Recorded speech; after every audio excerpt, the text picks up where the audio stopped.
Hi hello ಎಲ್ರಿಗೂ ನಮಸ್ಕಾರ. ನೀವು ನೋಡ್ತಿದ್ದೀರಾ SSTV. ನಾನು ವಿಶ್ವ ಶೆಟ್ಟಿ. ಇವತ್ತು ನಮ್ಮ ಜೊತೆ ಸ್ಪೆಷಲ್ ಗೆಸ್ಟ್ ಅಂತಲೇ ಹೇಳ್ಬೋದು. ಯಾರಪ್ಪ ಅಂದರೆ ಎಸ್ ನಾರಾಯಣ್ ಸರ್ ಅವರು.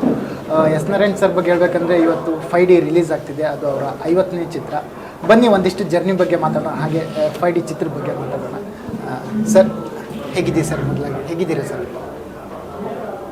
ಹೇಗಿದ್ದೀರಾ ಸರ್?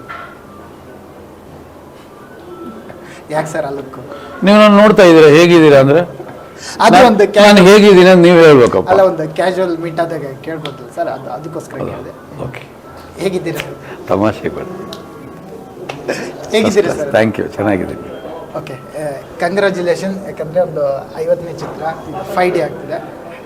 ಹೇಗಿತ್ತು ಸರ್ ಆ ಜರ್ನಿ? 1992 ಅಲ್ಲಿಂದ ಸ್ಟಾರ್ಟ್ ಆಗಿ ಇವತ್ತು 5D ತನಕ ಬಂದಿದೆ. ನಿಮ್ಮ ಡೈರೆಕ್ಷನ್ ಜರ್ನಿ ಹೇಗಿತ್ತು ಅಂತ ನೆನೆಸ್ಕೊಂಡ್ರೆ ಭಯ ಆಗ್ತಿದೆ. ನಾವು ಇಷ್ಟು ದೊಡ್ಡ ಜರ್ನಿ ಮಾಡಿದ್ದೀವ, ಇಷ್ಟು ಸಿನಿಮಾ ಮಾಡಿದ್ದೀವ, ಇಷ್ಟು ದೊಡ್ಡ ಲೆಜೆಂಡ್ಗಳ ಜೊತೆ ಕೆಲಸ ಮಾಡಿದ್ದೀವ, ಎಲ್ಲ ಇದು ನಡೀತಾ ನನ್ನ ಜೀವನದಲ್ಲಿ. ಇವೆಲ್ಲ ಒಂದು ಥ್ರಿಲ್ಲಿಂಗ್ ಆಗಿದೆ ನನಗೆ. ಮತ್ತೆ ಮಾಡೋಕ್ಕೆ ಸಾಧ್ಯ ಇಲ್ಲ ಆ ಥರ ಎಲ್ಲ. ಹೌದು, ಅವರೆಲ್ಲ ಭಾಳ ಜನ ಇಲ್ಲ ಇವತ್ತು. ನೋಡಿ, ನನ್ನ ಜೊತೆ ಕೆಲಸ ಮಾಡಿದ ಲೆಜೆಂಡ್ಸ್, ಅಣ್ಣವರು, ವಿಷ್ಣು ಸರ್, ಅಂಬರೀಷ್ ಅವರು, ಪುನೀತ್ ಅವರು ಇಲ್ಲ. ತುಂಬ ಹೆಮ್ಮೆ ಅವ್ರ ಜೊತೆಲೆಲ್ಲ ಕೆಲಸ ಮಾಡಿದ್ದು. ಲಾಸ್ ಅದು ಇಂಡಸ್ಟ್ರಿಗೆ. ಪರ್ಸ್ನಲಾಗಿ ನನಗೆ ಬಹುಶಃ ವಿಷ್ಣು ಸರ್ ಇದ್ದಿದ್ರೆ ಇನ್ನೊಂದಷ್ಟು ಒಳ್ಳೊಳ್ಳೆ ಸಿನಿಮಾಗಳು ಮಾಡ್ತಿದ್ದೆ, ಅವರು ಮಾಡ್ತಿದ್ರು. ಇಲ್ಲ, ದೊಡ್ಡ ಲಾಸು. ಬಟ್ ನನ್ನ ಜರ್ನಿಯಲ್ಲಿ, ನನ್ನ 50 ಸಂಖ್ಯೆಯಲ್ಲಿ ಇವರೆಲ್ಲ ಇದ್ದು 50ರ ಸಂಖ್ಯೆನ ತುಂಬಿಕೊಟ್ಟಿದ್ದಾರಲ್ಲ, ಅದೇ ದೊಡ್ಡ ಸಂತೋಷದ ವಿಚಾರ, ಹೆಮ್ಮೆ ವಿಚಾರ ಅದು. 50 ಒಂದು ಮೈಲಿಗಲ್, ಒಂದು 25 ಆಗಿರ್ಬೋದು, 50, 75, ಇದು 100. ಈ ಥರದ್ದೊಂದು ಮೈಲಿಗಲ್ಲಲ್ಲಿ 25 ದಾಟಿ ಇವಾಗ 50ನ್ನು ಕಂಪ್ಲೀಟ್ ಮಾಡಿದ್ರೆ ಎಷ್ಟು ಖುಷಿ ಇದೆ ಸರ್ ಅಂತ ನಿಮಗೆ ಪರ್ಸ್ನಲಿ? ಹೌದು, ಒಬ್ಬ ನಿರ್ದೇಶಕ 50 ಸಿನಿಮಾ ಮಾಡೋದು ಸಾಧಾರಣ ಅಲ್ಲ. ಯಾಕೆಂದರೆ ಕಲಾವಿದರಿಗೆ ಅವಕಾಶ ತುಂಬ ಇರುತ್ತೆ.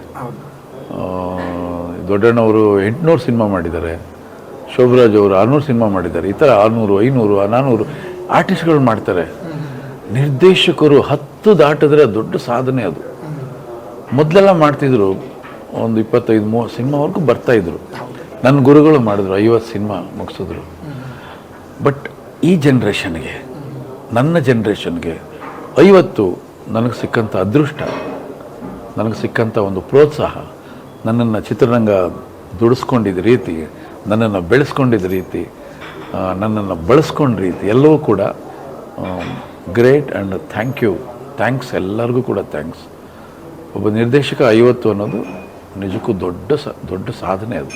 ಹೌದು, ಆದರೆ ಆ್ಯಕ್ಟಿಂಗ್, ಡೈರೆಕ್ಷನ್ ಜೊತೆಗೆ ಆ್ಯಕ್ಟಿಂಗು ಮಾಡ್ತಾ ಬಂದರೆ ಸರ್, ಎಲ್ಲರೂ ಒಂದು ಸ್ವಲ್ಪ ಕಷ್ಟ ಆಯ್ತು ಆ ಥರದ್ದು ಏನಾದರೂ ಅನಿಸ್ತಾ ನಿಮಗೆ ಅಂತ? ಆ್ಯಕ್ಟಿಂಗು ಡೈರೆಕ್ಷನ್ ಎರಡೂ ಮಾಡ್ತಾ ಬಂದಾಗ ಏನಾದರೂ ನಿಮಗೆ? ಇಲ್ಲ, ನನಗೆ ಆ್ಯಕ್ಚುಲಿ ನಾನು ಆ್ಯಕ್ಟಿಂಗ್ ಕಡೆ ಹೆಚ್ಚು ಗಮನ ಕೊಡಲಿಲ್ಲ.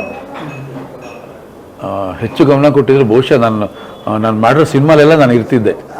ನಾನು ಆ್ಯಕ್ಟಿಂಗ್ ಕಡೆ ಹೆಚ್ಚು ಗಮನ ಕೊಡಲಿಲ್ಲ. ನನ್ನ ಪ್ಯಾಷನ್ನೇ ಬಂದು ಬರವಣಿಗೆ ಮತ್ತು ನಿರ್ದೇಶನ. ನನಗೆ ತುಂಬ ಇಷ್ಟವಾದ್ದು, ತುಂಬ ಪ್ರೀತಿ ಮಾಡೋ ಕೆಲಸ ಅದು, ಪ್ರೀತಿಯಿಂದ ಮಾಡೋ ಕೆಲಸ ಅದು. ಹಾಗಾಗಿ ನಿರ್ದೇಶನ, ಆ್ಯಕ್ಟಿಂಗ್ ಬಂದು ಈ ಎಮರ್ಜಿ ತುರ್ತುಗೆ ಯಾರೂ ಬರಲಿಲ್ವಾ ನನಗೆ ಮೇಕಪ್ ಹಾಕು, ಅವ್ರು ಬರಲಿಲ್ವಾ ನನಗೆ ಮೇಕಪ್ ಹಾಕಿ, ಈ ಥರ ಮಾಡಿರೋದು ಅದು. ಫಾರ್ ಎಕ್ಸಾಂಪಲ್ ಸೂರ್ಯವಂಶ ಶೂಟಿಂಗ್ ಸ್ಪಾಟಿಗೆ ಬಸ್ ಬಂದಮೇಲೆ ಬಸ್ಸಲ್ಲಿ ಆ್ಯಕ್ಟ್ ಮಾಡೋ ಕಲಾವಿದರು ಬೆಂಗಳೂರಿಂದ ಹೊರಟೇ ಇಲ್ಲ. ಶೂಟಿಂಗ್ ಮೈಸೂರಲ್ಲಿದೆ. ಅವರು ಇಲ್ಲ, ಅವ್ರು ಬರಲ್ಲ ಅಂತ ಬೆಳಿಗ್ಗೆ ಗೊತ್ತಾಗುತ್ತೆ. ಏನು ಮಾಡೋದು, ಬಸ್ ಬಂದ್ಬಿಟ್ಟಿದೆ, ಬಸ್ಸಿಗೆ 1 ಅವರ್ಗೆ ಇಷ್ಟು ಅಮೌಂಟ್ ಅಂತ, 1 ಅವರ್ಗೆ ದುಡ್ಡು ಕಟ್ಟಿದೆ, ಅವ್ನು ಹೋಗಬೇಕು ಅಂತಾನೆ. ಸರಿ, ನನಗೆ ಮೇಕಪ್ ಹಾಕಿ ಒಂದು ಮಾಡಿಬಿಡ್ತೀನಿ ಅಂತ ತಕ್ಷಣ 5 ನಿಮಿಷದಲ್ಲಿ ರೆಡಿಯಾಗಿ ಹೋಗಿ ಕೂತ್ಕೊಂಡು ಒಂದು 8-10 ನಿಮಿಷದಲ್ಲಿ ಸೀನೆ ಮುಗಿದೋಯ್ತು. ಆ ಥರ ಸೂರ್ಯವಂಶದ್ದು ಒಂದೇ ಸೀನು, ಬಟ್ ಜನಮಾನಸದಲ್ಲಿ ಅದು ಬಹಳ ಅಚ್ಚಳಿದ ಉಳ್ಕೊಂಡ್ಬಿಡ್ತಾ ಸೀನ್. ಬಸ್ಸಲ್ಲಿ ಬರೋದಿನ ಹೌದೌದು. ಹಾಗೆ ಭಾಮ ಸತ್ಯಭಾಮ ಬಂದು ನಾನು ಬೇರೆಯವ್ರಿಗೆ ಮಾಡಿ ಸ್ಕ್ರಿಪ್ಟ್ ಅದು ಇನ್ನು 3 ದಿನ ಇದೆ. ಅವರು ಇಲ್ಲ, ನನಗೆ ಯಾಕೋ ಅದು ಹೀರೋಯಿಸಮ್ ಇಲ್ಲ, ನಾನು ಮಾಡಲ್ಲ ಅಂತ. 3 days ಇರುವಾಗ ಅಯ್ಯೋ ಏನು ಮಾಡಲಿ ನಾನು? ಎಲ್ಲ ಆರ್ಟಿಸ್ಟ್ಗೆ ಅಡ್ವಾನ್ಸ್ ಕೊಟ್ಟಾಯಿತು, ಲೊಕೇಶನ್ ದುಡ್ಡು ಕೊಟ್ಟಾಯಿತು, ಕಾಸ್ಟ್ಯೂಮ್ ರೆಡಿ ಆಯಿತು, ಎಲ್ಲ ರೆಡಿ. ಏನು ಮಾಡೋದು?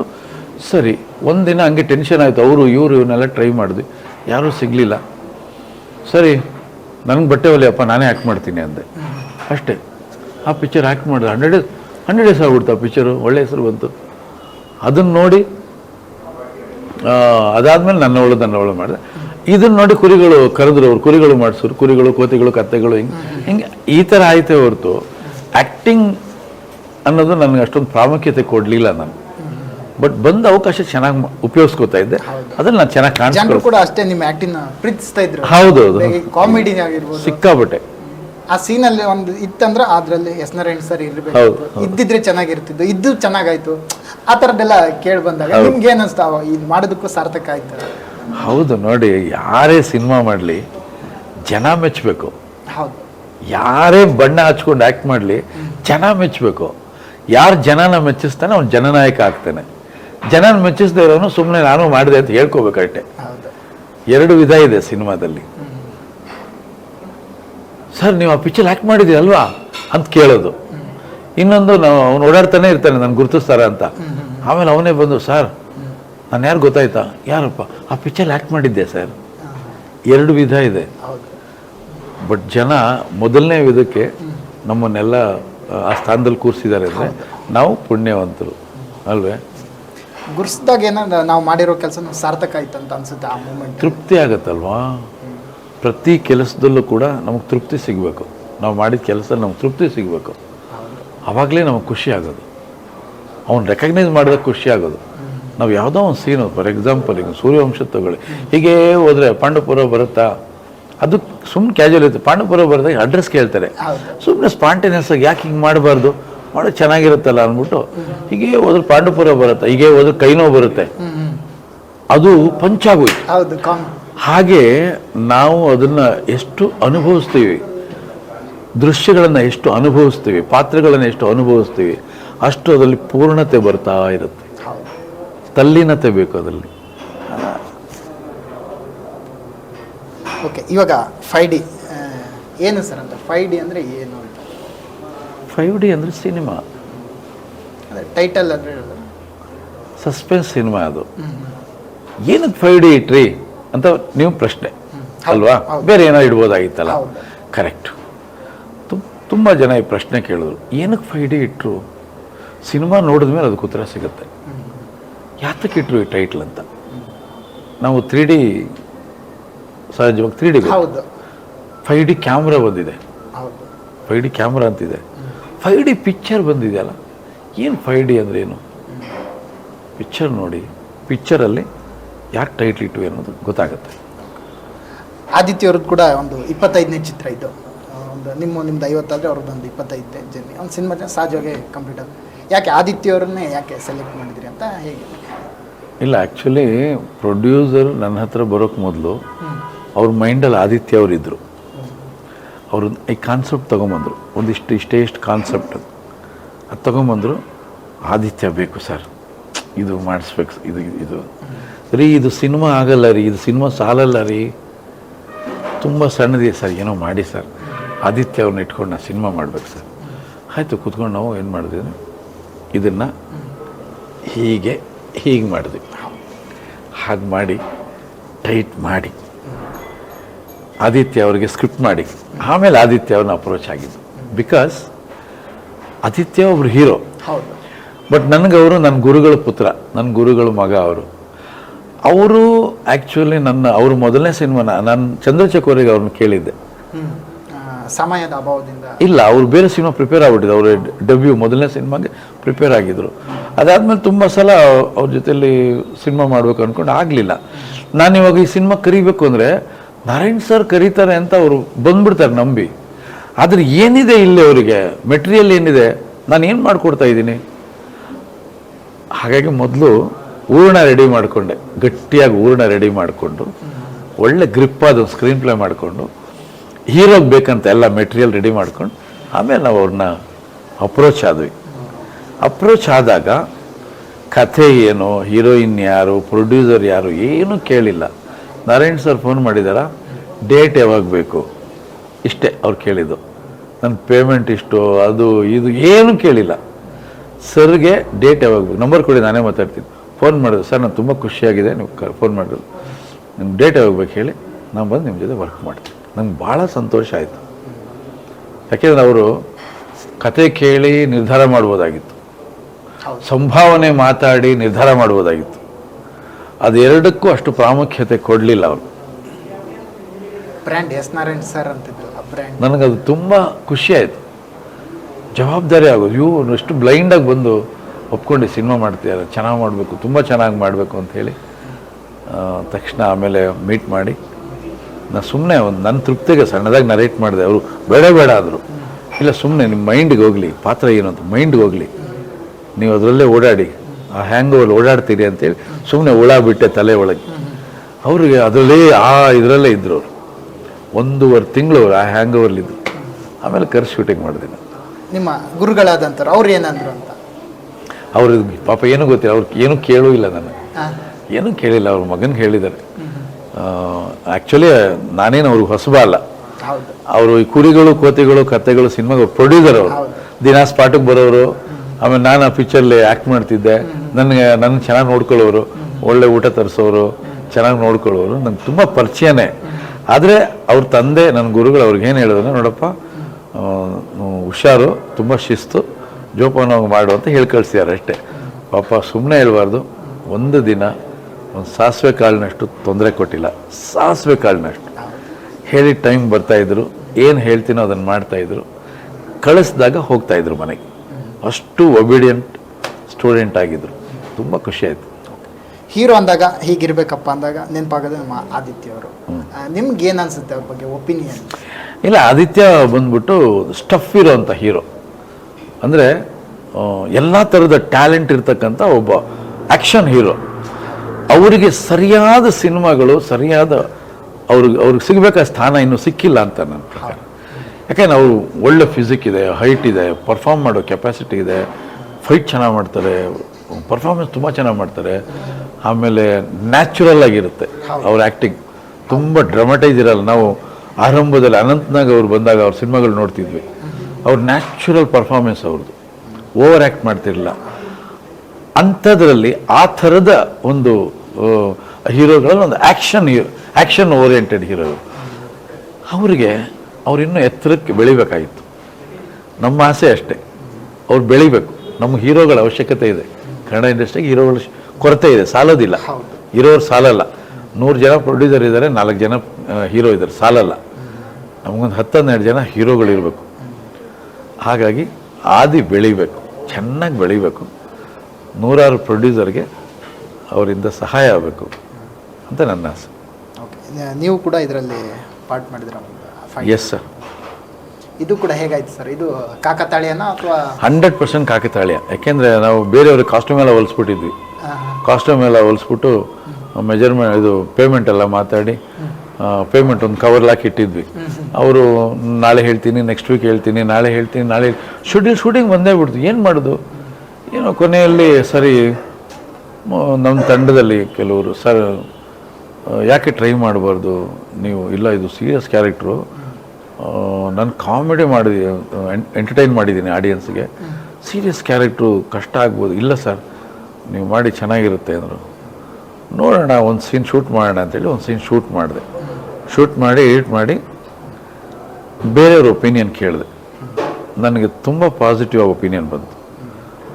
ನಾನು ಕಂಟಿನ್ಯೂ ಮಾಡಿದೆ. ಅಂದರೆ ಇದು ಸೀರಿಯಸ್ ಪಾತ್ರ ಮಾಡಿರೋದು ಇದರಲ್ಲಿ? ಹೌದು, ತುಂಬ ಸೀರಿಯಸ್ ಪಾತ್ರ, ತುಂಬ ಸೀರಿಯಸ್ ಪಾತ್ರ ಇದು. ಇದು ಅಂದರೆ ಕಾಕತಾಳೀಯವಾಗಿ ನಡೆದಿದ್ದೆ ನಿಮಗೆ ಪ್ಲಸ್ ಪಾಯಿಂಟ್? ಈ ಥರದ್ದೆಲ್ಲ ಬಹಳಷ್ಟು ಕಡೆ ಕಾಕತಾಳೀಯವಾಗಿ ನಡೀತದು. ಎಲ್ಲ ಕಡೆ ನಾನು ಎಲ್ಲೆಲ್ಲಿ ಬಣ್ಣ ಹಚ್ಚಿದ್ದೀನಿ, ನನಗೆ ಅಂತ ಮಾಡ್ಕೊಂಡಿದ್ದು ನನ್ನವಳು ಸ್ಕ್ರಿಪ್ಟು ಅದೊಂದೇ. ಉಳಿದಿದ್ದೆಲ್ಲ ಕಾಕತಾಳೀಯನೇ. ನನಗೆ ಮಾಡಿ ಸ್ಕ್ರಿಪ್ಟ್ ಅಲ್ಲ ಅದು. ಮಾಡಿರೋ ಸ್ಕ್ರಿಪ್ಟಿಗೆ ನಾನು ಆ್ಯಕ್ಟ್ ಮಾಡಿರೋದು ಅದು. ಇದು ಅಷ್ಟೇ, ಇದು ಕಾಕತಾಳೀಯ ಇದು. ಬಟ್ ಏನು ಅಂದರೆ ನನಗೆ ಸ್ವಲ್ಪ ಭಯ ಆಯಿತು. ತುಂಬ ಕಾಂಟ್ರಾಸ್ಟ್ ಕ್ಯಾರೆಕ್ಟ್ರು ಹೇಗೆ ವರ್ಕೌಟ್ ಆಗುತ್ತೆ ಅಂತ. ವರ್ಕೌಟ್ ಆಗೋಯ್ತು. ಸಿನಿಮಾ ನಮ್ಮ ತಂಡದಲ್ಲಿ ತುಂಬ ಖುಷಿ ಆದ, ಎಲ್ಲ ಸ್ಯಾಟಿಸ್ಫೈಡ್ ಕ್ಯಾರೆಕ್ಟರ್. ತುಂಬ ಸೀರಿಯಸ್ ಕ್ಯಾರೆಕ್ಟರ್. ಟಕಾಫರ್ ನನಗೂ ಹೀರೋಗೇನೆ ಈ ಪಿಕ್ಚರಲ್ಲಿ, ಇಬ್ರಿಗೂ ಟಕಾಫರ್. ಓಕೆ, ಇದರಲ್ಲಿ ಒಂದು ಆ್ಯಕ್ಷನ್ ಪ್ಯಾಕೇಜ್ ಇದೆ, ಸಸ್ಪೆನ್ಸು ಇದೆ.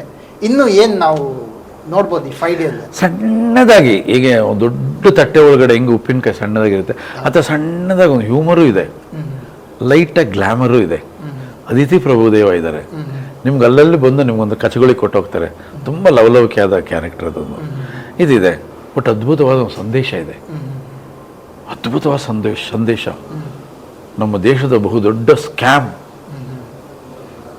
ನಮ್ಮ ದೇಶದ ಈ ಈ ಇವ್ರಗಳ ಜೊತೆಯಲ್ಲಿ ವಿದೇಶಿಗರು ಹೇಗೆ ಕೈ ಜೋಡಿಸ್ಬಿಟ್ಟು ಈ ಥರದೊಂದು ಸ್ಕ್ಯಾಮ್ನ ಮಾಡ್ತಿದ್ದಾರೆ ಅನ್ನೋದ್ರ ಒಂದು ಭಯಾನಕವಾದ ಸತ್ಯನ ಹೊರಗಡೆ ತರ್ತಾ ಇದ್ದೀನಿ ನಾನು. ಈಗೆಲ್ಲ ಸುಮ್ಮನೆ ಸಿನಿಮಾ ಮಾಡೋಕ್ಕಾಗಲ್ಲ. ಸಿನಿಮಾದಲ್ಲಿ ಏನಿದೆ ಮೆಟೀರಿಯಲ್ ಅಂತ ನೋಡ್ತಾರೆ. ಹಾಗಾಗಿ ಚೇಂಜ್ ಆಗ್ತಾನೆ. ತುಂಬ ದೊಡ್ಡ ಬ್ಲಡ್ ಮಾಫಿಯಾ ಇದು. ಬ್ಲಡ್ ಮಾಫಿಯಾ ನಮಗೆ ಗೊತ್ತಿಲ್ಲದೆ ನಮ್ಮ ಸುತ್ತ ಇರ್ತಕ್ಕಂಥ, ನಮಗೆ ಗೊತ್ತಿಲ್ಲದೆ ನಾವೇ ಅದು ಕೈ ಜೋಡಿಸಿ ನಾವೇ ಬೆಳೆಸ್ತಾ ಇರ್ತಕ್ಕಂಥ ಮಾಫಿಯಾ ಅದು ಈ ಸಿನಿಮಾದಲ್ಲಿ ಕಾಣುತ್ತೆ ನಿಮಗೆ. ಅಂದರೆ ನಿಮ್ಮ ಡೈರೆಕ್ಷನ್ನಲ್ಲಿ ಮೂಡಿ ಬಂದ ಚಿತ್ರಗಳಲ್ಲಿ ರಿಪೀಟ್ ಆ್ಯಕ್ಟ್ ಮತ್ತೆ ಮತ್ತೆ ಅವರು ಹೀರೋ ಜೊತೆ ಮತ್ತೆ ಡೈರೆಕ್ಷನ್ ಮಾಡಿ, ಈಗ ವಿಷ್ಣು ಸರ್ ಆಗಿರೋ ಪ್ರತಿಯೊಬ್ಬರು ಒಂದು ಸಿನಿಮಾ ನಂತರ ಮತ್ತೆ ನೀವು ಡೈರೆಕ್ಷನ್ ಮಾಡಿದ್ರೆ ನಿಮಗೆ ತುಂಬ ಖುಷಿ ಕೊಟ್ಟಂತ ಯಾರು ಅಂತ ಮತ್ತೆ ಡೈರೆಕ್ಷನ್ ಮಾಡಿದಾಗ ಈ ಹೀರೋ ಅಂತ ಇದ್ರೆ ಯಾರು ಅಂತ ಸರ್ ನಿಮಗೆ? ಯಾವ ಡೈರೆಕ್ಟರ್ ಆದರೂ ಈ ಥರ ಪ್ರಶ್ನೆಗೆ ಉತ್ತರ ಕೊಡ್ತಾರೆ? ಸಾಧ್ಯನೇ ಇಲ್ಲ. ಹೇಗೆ ಸಾಧ್ಯ ಅದು? ಯಾಕೆಂದರೆ ಅವರು ಆ ಚಿತ್ರಕ್ಕೆ ಮಾತ್ರ ಹೀರೋ ಆಗೋದಿಲ್ಲ, ನಮ್ಮ ಎದೆ ಒಳಗಡೆ ಅವ್ರು ಹೀರೋ ಆಗಿರ್ತಾರೆ. ಅಚ್ಚೊತ್ತಿರ್ತಾರೆ. ಅವ್ರನ್ನ ಹೀರೋ ಅಂತ ನಾವು ಪ್ರೀತಿಸ್ಬಿಟ್ಟಿರ್ತೀವಿ. ಅದಾದ್ಮೇಲೆ ಅವ್ರ ಜೊತೆ ಕೆಲಸ ಮಾಡ್ತೀವಿ. ಅಲ್ಲಿ ಹೆಚ್ಚು ಕಮ್ಮಿ ಇವ್ರು ಹೆಚ್ಚು ಒಬ್ಬ ನಿರ್ದೇಶಕನಾಗಿ ನಾವು ನೋಡೋಕೆ ಸಾಧ್ಯನೇ ಇಲ್ಲ. ಅಭಿಮಾನಿಗಳು ಮಾಡ್ಬೋದು, ನನಗೆ ಇವರೇ ನನ್ನ ದೇವರು ಅವರಲ್ಲ ಅಂತ ಹೇಳ್ಬೋದು. ನಾನು ಹೇಳಕ್ಕೆ ಬರೋದೇ ಇಲ್ಲ. ಬಿಕಾಸ್ ನನ್ನ 50 ಚಿತ್ರಗಳು, ಅದರಲ್ಲಿ ಸೋಲು ಗೆಲುವು ಏನೇ ಆಗಿದ್ರು ಅದಷ್ಟು ಕೂಡ ನನ್ನ ಮುತ್ತುಗಳದು. ಅದರಲ್ಲಿ ನಾನು ಭೇದ ಭಾವ ಮಾಡೋಕ್ಕೆ ಸಾಧ್ಯನೇ ಇಲ್ಲ. 4 ಮಕ್ಕಳಿದ್ದು ಒಂದು ಮಗುಗೆ ಕಣ್ಣು ಕಾಣಲ್ಲ ಅಂದರೆ ಅದು ನನ್ನ ಮಗು ಆಗೋದಿಲ್ವೇನೋ? ಹಾಗೇನೆ 50 ಕೂಡ ಮುತ್ತುಗಳು. ಅಲ್ಲಷ್ಟು ಯಾರ್ಯಾರು ಪಾಠ ಮಾಡಿದ್ದಾರೆ ಅಷ್ಟು ಜನ ನನ್ನನ್ನು ಬೆಳೆಸಿದವರು ಅಷ್ಟೇ. ಅವರು ನನ್ನನ್ನು ಬೆಳೆಸಿದ್ರು, ನನ್ನ ಸಂಖ್ಯೆಯನ್ನು ಬೆಳೆಸಿದ್ರು, ನನಗಿಲ್ಲಿ ಬದುಕೋದಕ್ಕೆ ನನಗೆ ಭದ್ರ ಬುನಾದಿಯನ್ನು ಹಾಕಿಕೊಟ್ಟಂಥವ್ರು. ಯಾರೂ ಹೆಚ್ಚಲ್ಲ, ಯಾರೂ ಕಮ್ಮಿ ಅಲ್ಲ. ಅಂದರೆ ನೀವು ಇಷ್ಟಪಟ್ಟ ಡೈರೆಕ್ಷನ್ ಮಾಡೋಕ್ಕಂತ ಹೊರಟಾಗ ಯಾವುದಾದ್ರೂ ಅಂದರೆ ಸಮಯದ ಅಭಾವ ಆಗಿರ್ಬೋದು, ಬೇರೆ ಒಂದು ಯಾವುದೋ ಆಗಿರ್ಬೋದು, ಆ ಥರದಿಂದ ಕ್ಯಾನ್ಸಲ್ ಆಗಿದ್ದು ಉಂಟಾ ಅಂತ? ನಿಮ್ಮ ಸಿನಿಮಾ ಮಾಡೋಕ್ಕಂತ ಹೋದಾಗ ನೀವು ಒಂದು ಹೀರೋಗೆ ನಿಮ್ಮ ಅದೇ ರಿಪೀಟ್ ಅಂತ ಹೇಳಿದ್ನಲ್ಲ, ಅವರಿಗೆ ಮಾಡೋಕ್ಕಂತ ಹೋದಾಗ ಒಂದು ಸಮಯದ ಅಭಾವ ಆಗಿರ್ಬೋದು, ಬೇರೆ ಒಂದು ಯಾವುದೋ ಕಾರಣ ಆಗಿರ್ಬೋದು, ಈ ಥರದ್ದು ಯಾವುದಾದ್ರೂ ಕಾರಣದಿಂದ ಏನಾದರೂ ನಿಂತು ಹೋಗಿದ್ದು, ಕ್ಯಾನ್ಸಲ್ ಆಗಿರೋದು ಆ ಥರದ್ದು ಏನಾದರೂ ಇದೆಯಾ? ಕ್ಯಾನ್ಸಲ್ ಆಗಿರೋದು ತುಂಬ ಇದ್ದಾವೆ, ನಿಂತು ಹೋಗಿರೋದಿಲ್ಲ. ಅಂದರೆ ಒಂದು ಸಿನಿಮಾ ಮಾಡಿರ್ತೀವಿ, ಮಾಡೋಕ್ಕೆ ಪ್ರಿಪೇರ್ ಮಾಡಿರ್ತೀವಿ, ನಾವು ಬ್ಯುಸಿ ಇರ್ತೀವಿ, ನಮ್ಮ ಡೇಟಿಗೆ ಅವ್ರು ಯಾರೂ ಕಾಯೋದಿಲ್ಲ, ಅವ್ರದ್ದು ಡೇಟ್ ವೇಸ್ಟ್ ಆಗ್ಬಿಡುತ್ತೆ. ಹಾಗಾಗಿ ಅವ್ರು ಬೇರೆ ಇಟ್ಕೊಂಡು ಮಾಡಿರ್ತಾರೆ. ಈ ಥರದ್ದೆಲ್ಲ ತುಂಬ ಸಹಜವಾದ ಪ್ರಕ್ರಿಯೆಗಳು ಸಿನಿಮಾದಲ್ಲಿ, ಎಲ್ರಿಗೂ ಆಗುತ್ತೆ ಇದು. ಅದಕ್ಕಿಂತ ಘೋರವಾದ್ದು ಎಷ್ಟೋ ಸಿನಿಮಾಗಳು ನಾನು ಅಡ್ವಾನ್ಸ್ ತೊಗೊಂಡು ನಾನು ಬಿಟ್ಟಿದ್ದಾರೆ, ಅದೆಲ್ಲ ಆಗಿದೆ. ಏನೂ ನಡೆದೇ ಇಲ್ಲ ಅಂತಲ್ಲ, ಎಲ್ಲರ ಜೀವನದಲ್ಲೂ ನಡೀತವೆ, ನಮ್ಮ ಜೀವನದಲ್ಲೂ ನಡೆದಿದೆ. ಬಟ್ ಇಲ್ಲೇನು ಅಂದರೆ ಎಲ್ಲವನ್ನ ತುಂಬ ಲಘುವಾಗಿ ತಗೊಳ್ಬೇಕು, ತುಂಬ ಗಂಭೀರವಾಗಿ ತಗೊಳ್ಬಾರ್ದು. ಅಲ್ಟಿಮೇಟ್ ಏನು ಅಂದರೆ ನನ್ನ ಪಾಲಿಗೆ ಏನು ಬರಬೇಕಿತ್ತು ಅದು ಬಂದೇ ಬರುತ್ತೆ. ಅದನ್ನು ಯಾರು ಏನೂ ಮಾಡೋಕ್ಕಾಗಲ್ಲ. ಆ ಥರ ಆಗಿದ್ರೆ ನಾನು ಈ ಸಂಖ್ಯೆನೇ ಮುಟ್ಟಕ್ಕಾಗ್ತಿರ್ಲಿಲ್ಲ. ನಮ್ಮನ್ನು ಬೆಳೆಸೋದು, ಮನೇಲಿ ಕೂರಿಸೋದು ದೇವರು, ಮನುಷ್ಯ ಅಲ್ಲ. ಅನ್ನ ಅವನೇ ಕೊಡ್ತಾನೆ, ನನಗೆ ಅನ್ನ ಅವನು ಕೊಡ್ತಾನೆ. ಹಾಗಾಗಿ ನಮ್ಮ ಪ್ರಾರ್ಥನೆ ಏನಿದ್ರು ಅವನ ಬಳಿ, ನಮ್ಮ ಕೃತಜ್ಞತೆ ಏನಿದ್ರು ಅವನಿಗೆ ಅಷ್ಟೇ. ಇವಾಗ ಇತ್ತೀಚಿನ ದಿನಗಳಲ್ಲಿ ಒಂದು ಬ್ಯಾಕ್ ಟು ಬ್ಯಾಕ್ ಸಿನಿಮಾಗಳು ರಿಲೀಸ್ ಆಗ್ತಾನೆ ಇರ್ತವೆ. ಒಂದು ಫಾರ್ ಎಕ್ಸಾಂಪಲ್ ಹೇಳಿದ್ರೆ ಒಂದು 100 ಪಿಕ್ಚರ್ ರಿಲೀಸ್ ಆದರೆ ಎಕ್ಸಾಂಪಲ್, ಅದರಲ್ಲಿ ಒಂದು 10 ಗೆಲ್ಬೋದು, ಇನ್ನೊಂದು 90 ಸೋಲ್ತಾನೆ ಇರ್ತದೆ. ಯಾಕೆ, ಏನು ಕಾರಣ ಇರ್ಬೋದು ಅದು ನಮ್ಮಲ್ಲಿ ಈ ಥರದಲ್ಲಿ? ಕಾರಣ 100 ಸಿಗ್ತವೆ. ಏನು ಅಂದರೆ ಸಿನಿಮಾವನ್ನೇ ವೃತ್ತಿಯಾಗಿ ತಗೊಂಡು ಸಿನಿಮಾ ಮಾಡ್ತಿದ್ದವರು ಸಿನಿಮಾ ಮಾಡೋದು ಕಡಿಮೆ ಆಗಿದೆ. ಪ್ರೊಫೆಷ್ನಲ್ ಪ್ರೊಡ್ಯೂಸರ್ಸ್, ಪ್ರೊಫೆಷ್ನಲ್ ಡೈರೆಕ್ಟರ್ಸ್ ಅವರು ಸಿನಿಮಾ ಮಾಡೋ ಸಂಖ್ಯೆ ಕಡಿಮೆ ಆಗಿದೆ. ಸಡನ್ನಾಗಿ ಎಲ್ಲಿಂದನೋ ಬಂದು, ಸಡನ್ನಾಗಿ ಯಾರೋ ಬಂದು ನಿರ್ಮಾಣ, ಸಡನ್ನಾಗಿ ಎಲ್ಲೋ ನಿರ್ದೇಶಕರು, ಅವ್ರಿಗೆ ಕೆಲವರಿಗೆ ಅನುಭವ ಇರಲ್ಲ. ಈ ಥರ ಎಲ್ಲ ಆದಾಗ ಏನಾಗ್ತದೆ, ಈ ವಾತಾವರಣಗಳು ಸೃಷ್ಟಿಯಾಗುತ್ತೆ. ಬಿಕಾಸ್ ಸಿನಿಮಾ ಏನಾಗುತ್ತೆ, ಇವತ್ತು ಸಿನಿಮಾ ಮಾಡೋದು ತುಂಬ ಸುಲಭ.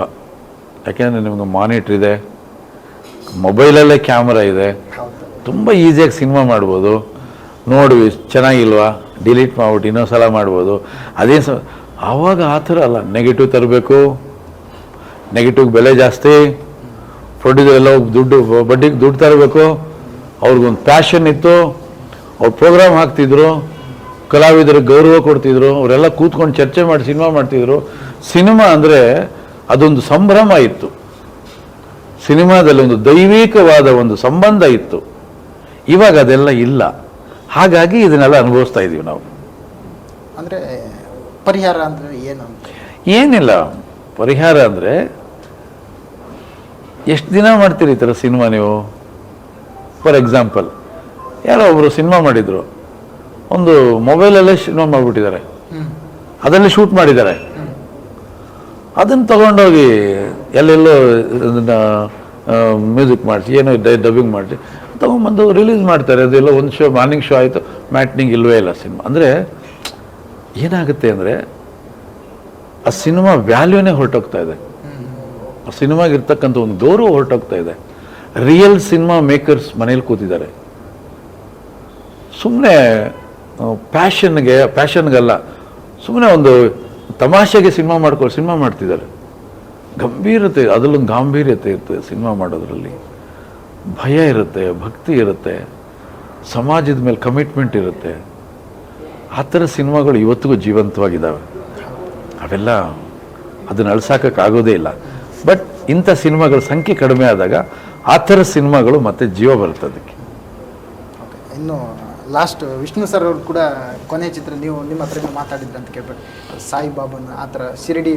ಹೌದೌದು, ಅವರು ಯಾಕೆ ಮಾಡೋಕ್ಕಾಗಿಲ್ಲ ಅಂತ? ಅವರೇ ಇಲ್ವಲ್ಲ? ಅಲ್ಲ, ಅವಾಗ ಮಾತಾಡಿದ್ರಂತ. ಹೌದೌದು, ಅವರು 200ನೇ ಸಿನಿಮಾ ನಾನು ಮಾಡಬೇಕು. 200ನೇ ಸಿನಿಮಾ ಬಾಬಾ ಸಿನಿಮಾ ಮಾಡ್ತೀನಿ, ಅವ್ರ ಆಸೆ. ನಾನು ಬಾಬಾ ಕ್ಯಾರೆಕ್ಟರ್ ಮಾಡಬೇಕು, ಅದು 200ನೇ ಸಿನಿಮಾ ಆಗಬೇಕು, ಅದು ನನ್ನ ಕೊನೆಯ ಸಿನಿಮಾ. ಅದಾದಮೇಲೆ ನಾನು ಪಾರ್ಟ್ ಮಾಡಲ್ಲ ಅಂದರು. ಅಯ್ಯೋ, ನಿಮ್ಮ ಕೊನೆಯ ಸಿನಿಮಾ ಆದ್ರೆ ನಾನು ಯಾಕೆ ಮಾಡಬೇಕು? ನಾನು ಮಾಡಲ್ಲ ಅಂದೆ, ಅಷ್ಟೇ ಆಗಿದ್ದು. ಅಂದರೆ ಏನು ಭಯ ಅಂತ ಆ ಥರದ ಇನ್ನು ಮುಂದೆ ಮಾಡಲ್ಲ ಅಂತ? ಅಲ್ಲ, ಅವ್ರು ಮಾಡಲ್ಲ. ಅವ್ರು ಹೇಳಿದ್ರು 200ನೇ ಸಿನಿಮಾ ಅಷ್ಟೇ ಮಾಡೋದು, 201ನೇ ಸಿನಿಮಾ ನಾನು ಮಾಡಲ್ಲ ಅಂತಂದರು. ಅದು ಅವ್ರು ನುಡಿದ್ರ ದೇವ್ರು ನುಡ್ಸಿದ್ರ ನನಗೆ ಗೊತ್ತಿಲ್ಲ. ಅದೇ ಥರ ಆಯಿತು, 200ನೇ ಸಿನಿಮಾ ಮಾಡಿದ್ರು, ಆದರೆ ಸಾಯಿಬಾಬನ ಸಿನಿಮಾ ಮಾಡಿಲ್ಲ. 200ನೇ ಸಿನಿಮಾ ಮಾಡಿದ್ರು, 201ನೇ ಸಿನಿಮಾ ಮಾಡೋಕ್ಕಾಗಿಲ್ಲ ಅವರು. ನನಗೆ ಗೊತ್ತಿಲ್ಲ, ಅವ್ರಿಗೆ ಗೊತ್ತಿತ್ತೋ ಏನೋ ಅವರ ಅಂತ್ಯ, ನನಗೆ ಗೊತ್ತಿಲ್ಲ. ಅದು ನನಗೇನು ಅಂದರೆ, ಅರೆ ನಾನು ಅಣ್ಣವ್ರ ಕೊನೆ ಸಿನಿಮಾ ಮಾಡಿಬಿಟ್ಟೆ, ಅದೊಂದು ಕಾಡುತ್ತೆ ನನಗೆ ಗೊತ್ತಿಲ್ಲ ಅದು ಕೊನೆ ಸಿನಿಮಾ ಆಗುತ್ತೆ ಅಂತ. ಅದಾದಮೇಲೆ ಒಂದು ಸಿನಿಮಾ ಮುಹೂರ್ತ ಆಯಿತು ಅವ್ರದ್ದು, ಅದು ಸ್ಟಾರ್ಟ್ ಆಗಲಿಲ್ಲ. ಅಣ್ಣವ್ರದ್ದು ನನ್ನ ಸಿನಿಮಾ ಆದ್ಮೇಲೆ ಒಂದು ಸಿನಿಮಾ ಮುಹೂರ್ತ ಆಯಿತು, ಸ್ಟಾರ್ಟ್ ಆಗಲಿಲ್ಲ. ಅವ್ರದ್ದು ಕೊನೆ ಸಿನಿಮಾ ನಂದಾಯಿತು, ಇವ್ರದ್ದು ಕೊನೆ ಸಿನಿಮಾ ನಂದೇ ಆಗ್ಬೇಕಾ? ಬೇಡ ಅಂತ ಹೇಳಿದೆ ನಾನು. ನೀವು 201ನೇದು ಮಾಡಂಗಿದ್ರೆ 200ನೇದು ಮಾಡ್ತೀನಿ ಅಂದರು. ಆಮೇಲೆ 3 ದಿನ ಬಿಟ್ಟು ಆಯಿತು ನಾನು 201ನೇದು ಮಾಡ್ತೀನಿ ಅಂದರು. 201ನೇ ಸಿನಿಮಾ ನನ್ನ ಕಣ್ಣೆದ್ರು ಮುಹೂರ್ತ ಆಗಬೇಕು ಅಂದೆ, ಒಟ್ಟಿಗೆ ಮುಹೂರ್ತ ಆಗಬೇಕು. ನಾನು 200 ಮಾಡ್ತೀನಿ, 201 ಇನ್ನೊಂದು ಆಗಬೇಕು ಅಂದೆ. ಓ, ನೀವು ಹಂಗೆಲ್ಲ ಬರ್ತೀರಾ? ಆಯಿತು, ಆಯಿತು ನೋಡೋಣ, ನಾನು ನಿಮ್ಮ ಹತ್ರ ಹೆಂಗೆ ಮಾಡಿಸ್ಬೇಕು ಗೊತ್ತು ಅಂದರು. ಅಷ್ಟೇ. ನನಗೂ ಅವ್ರಿಗೂ ತುಂಬ ಸಲಿಗೆ ಇತ್ತು, ಅಂದರೆ ತುಂಬ ಪ್ರೀತಿ ಇತ್ತು, ಹೇಳ್ಕೊಳಕ್ಕಾಗಿರೋ ಸಲಿಗೆ ಇತ್ತು. ಹಂಗಾಗಿ ಇವೆಲ್ಲ ಚರ್ಚೆಗಳಷ್ಟೇ. ಇನ್ನೊಂದು, ಎಸ್ ನಾರಾಯಣ್ ಸರ್ ಸೆಟ್ಟಲ್ಲಿ ಯಾವ ರೀತಿ ಇರ್ತಾರೆ ಅಂದರೆ, ದೊಡ್ಡ ಡೈರೆಕ್ಟ್ರು, ಇನ್ನು ಹೊಸಬರೆಲ್ಲ ನಿಮ್ಮ ಜೊತೆ ಕೆಲಸ ಮಾಡ್ತಾ ಇರ್ತಾರೆ, ಯಾವ ರೀತಿ ಇದೆ ಅಂದರೆ ನೀವು ಅಂದ್ಕೊಂಡಾಗ ಒಂದು ಕೆಲಸ ಆಗದೇ ಇದ್ದಾಗ ಆ ಮೂಮೆಂಟಲ್ಲಿ ಹೇಗಿರ್ತಾರೆ ಅಂತ ಎಸ್ ನಾರಾಯಣ್ ಸರ್? ಕೆಲಸ ಆಗಲಿಲ್ಲ ಅಂದರೆ ನಾನಲ್ಲ, ನೀವೇ ಇದ್ದರೂ ಬೈತೀರ.